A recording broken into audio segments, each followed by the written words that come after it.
Introduction. When we observe a plant, then we see that every plant has roots, stem, and leaves. Plants also have flowers and fruits. We have already discussed characteristics, types, modifications, and functions of roots. Now we will study stem. Objectives. At the end of this lesson, you'll be able to find out characteristics of stem, study types of stems, identify modifications of reduced stems, find out underground modifications of stems, study subaerial modifications of stems, study aerial modifications of stems, study special modifications of stems, and understand functions of stems. Stems. The stem is the ascending part of the axis, bearing branches, leaves, flowers, and fruits. Stem is generally green when young, and later often become woody and dark brown. A stem is one of two main structural axes of a vascular plant. It develops from the plumule of the embryo of a germinating seed. In most plants, stems are located above the soil surface, but some plants have underground stems as well. The stem is normally divided into nodes and internodes. The nodes hold buds which grow into one or more leaves, inflorescence flowers, cones, or other stems, etc. The stem bears buds, which may be terminal or axillary. A young undeveloped shoot with an immature axis having a growing point surrounded by many closely packed tender leaves is called bud. Branching of stem. The mode of arrangement of branches on the main axis of stem is known as branching. The two principal types of branching are lateral branching, dichotomous branching. Lateral branching. When the branches arise from the sides of the stem, the branching is called lateral. The mode of branching in which the growing point does not bifurcate. The branches arise from the axillary buds of the nodes. It is of two types: racemose, chymose. Racemose. When the stem indefinitely grows by the terminal bud, the lateral branches of the main stem are arranged in an acropetal succession, produced successively towards the apex, with the older branches towards the base and younger ones towards the apex. As a result of this branching, the plant appears conical or pyramidal in shape. Chymose. When the growth of the main stem is definite, the main stem produces lateral branches which grow more vigorously than the main axis. As a result of this branching, the plant spreads out above and becomes more or less dome-shaped. Chymose is of three types: uniparous chyme, biparous chyme, multiparous chyme. Uniparous chyme. A chymose type of branching with only one lateral branch produced at a time. It is known as monocaseal or sympodial. It shows two distinct types, namely helicoid and scorpioids. Biparous chyme. When two lateral branches develop at a time, the branching is said to be biparous or dicasial. Example: Datura, carissa. Multiparous chyme. When more than two branches develop at a time, the branching is said to be multiparous or polycasial. Example: Euphorbia, Croton bonplandianums. Dichotomous branching. When the terminal bud bifurcates, producing two branches in a forked manner, the branching is called dichotomous branching. It is common among the cryptogams and also in some angiosperms like screwpine, pandanus, clinogyne dichotoma, etc. Modifications of stem. Change in form to perform functions other than normal is called modifications. On the basis of habitat, stem can be modified into three categories: underground modification of stem, subaerial modification of stem, aerial modification of stem. Underground modifications of stem. The underground stems, by being situated below the surface of the soil, protect themselves against unfavorable conditions of weather and the attack of animals, and serve as storehouses for reserve food and in vegetative propagation. Their stem nature can be distinguished by the presence of nodes and internodes, scale leaves at the nodes, axillary buds in the axils of scale leaves, and a terminal bud. The underground stems are of four types, namely rhizome, tuber, bulb, and corm. Rhizome. A rhizome is a thick horizontally growing stem which usually stores food material. It has nodes and internodes, scale leaves, axillary buds, adventitious roots, and a terminal bud. Scale leaves enclosing the axillary buds are seen arising from the nodal points of the stem. Roots develop from the lower surface of the rhizome. Example: ginger, turmeric. Tuber. Tuber is a swollen end of an underground branch which arises from the axil of a lower leaf, which grows horizontally outwards in the soil. Each tuber is irregular in shape due to the deposition of food materials, starch. On the surface of each tuber, many leaf scars are seen. These leaf scars are the impressions of fallen scale leaves. Each such leaf scar encloses an axillary bud. A leaf scar with an axillary bud is called an eye. These eyes of potato are capable of producing new plants by vegetative propagation. Example: potato. Bulb. In bulb, the stem is reduced and shown by a short disc. The lower surface of the stem produces many adventitious roots. Examples: onion, garlics. In bulbs of onion, garlic, etc., the inner leaves are fleshy, while the outer ones are dry. This is called as tunicated bulb, since the concentric leaf bases form a complete covering or tunic. The apical bud of the bulb produces shoot. Corm. A corm is a greatly swollen underground basal portion of an erect stem.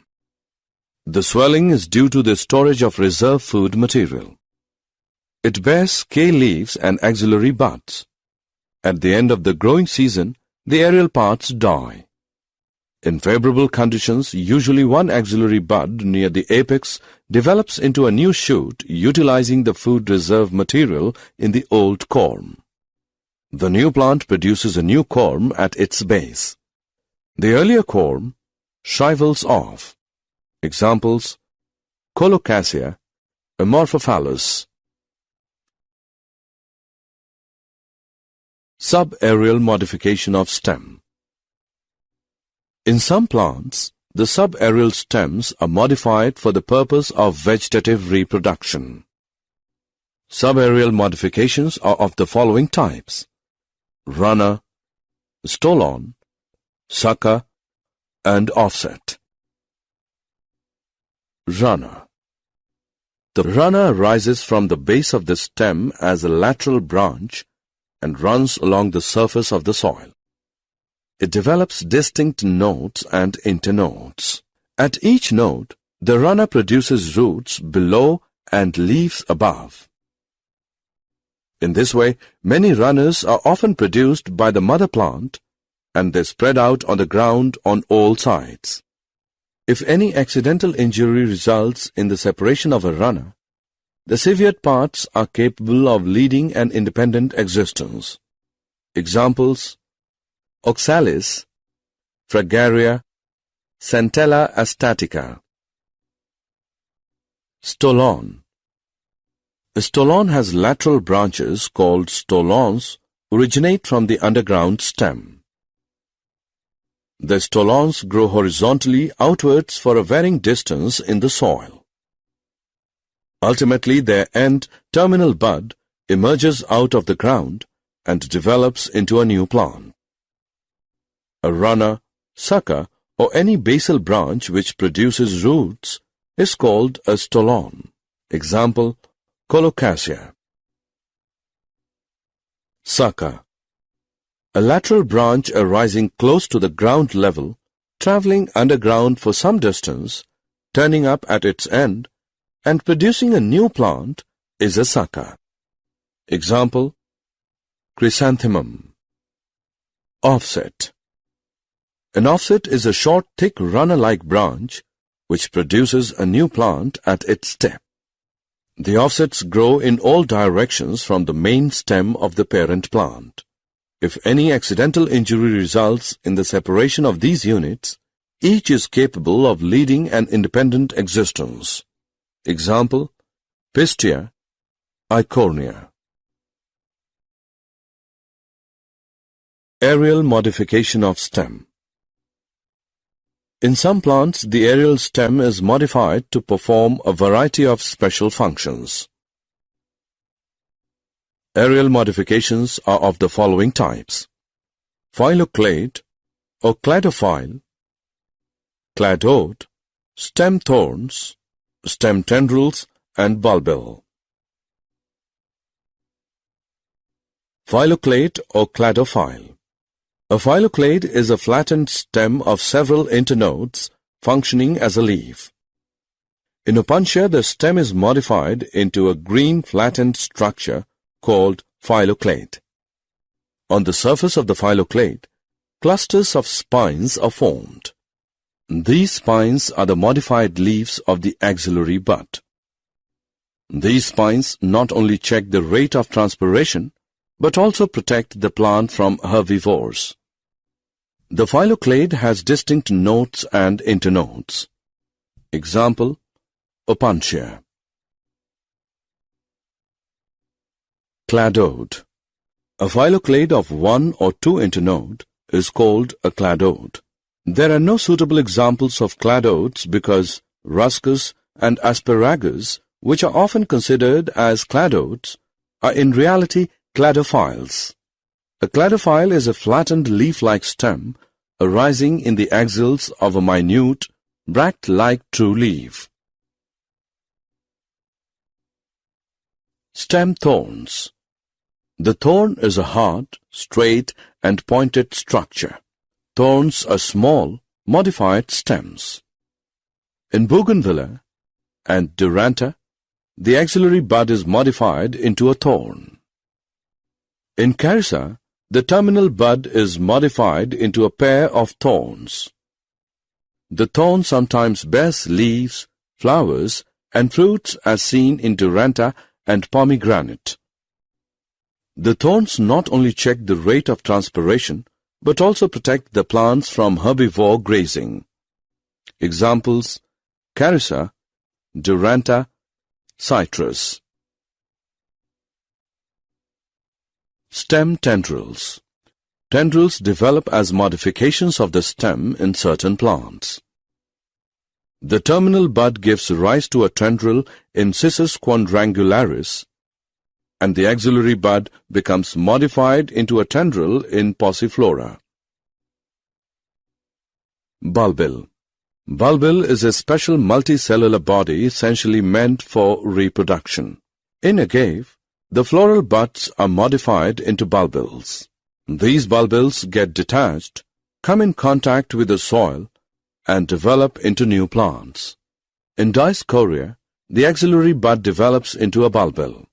This bulbil detaches from the mother plant and grows up into a new independent one. Primary functions of stems. Stems have following types of functions: primary or main function, secondary or accessory functions. Primary or main function of stem: it supports and holds leaves, flowers, and fruits. The stem conducts the water and minerals from the roots to leaves, flower, and fruits. The leaves are borne on stem in such a fashion that they are able to carry on the important function efficiently, like receiving sunlight and gaseous exchange. The stem bears flowers and fruits in position to facilitate the processes of pollination and fertilization. Secondary functions of stems. Perenation. The underground stems, as in zingiber, curcuma, and Dryopteris, help the plants to overcome the unfavorable conditions. Storage of food. Food is stored in parenchymatous cells and underground stems like Solanum tuberosum, Colocasia, ginger. As climbers, the stems may be modified into tendrils, hooks, thorns, etc. to climb like Passiflora, Bougainvillea, and Vitis vinifera.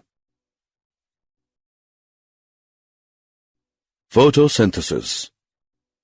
When stem is modified into phylloclade and cladode like in Opuntia, Asparagus, and Ruscus, young leaf-like flattened stems help in photosynthesis. Secondary functions of stems. Vegetative propagation. Stem can be used for vegetative propagation, as in case of runners like grass, stolons like strawberry, offsets like Eichhornia, and underground stems like potato, ginger. Secondary functions of stems. Protection against browsing. By developing thorns, stems protect plants from grazing. Did you know? Woody climbers or twiners are known as liana. Thickened part of aerial stem is known as pseudobulb, and it stores water and other reserves in orchards. In banana suckers are known as sword suckers. Summary. Let us summarize what we have learned. The shoot system is differentiated into stem, leaves, flowers, and fruits. The basic morphological features of stem are presence of nodes and internodes, multicellular hair. The stem is positively phototrophic. The stem also gets modified to perform various functions such as storage of food, vegetative propagation, and protection.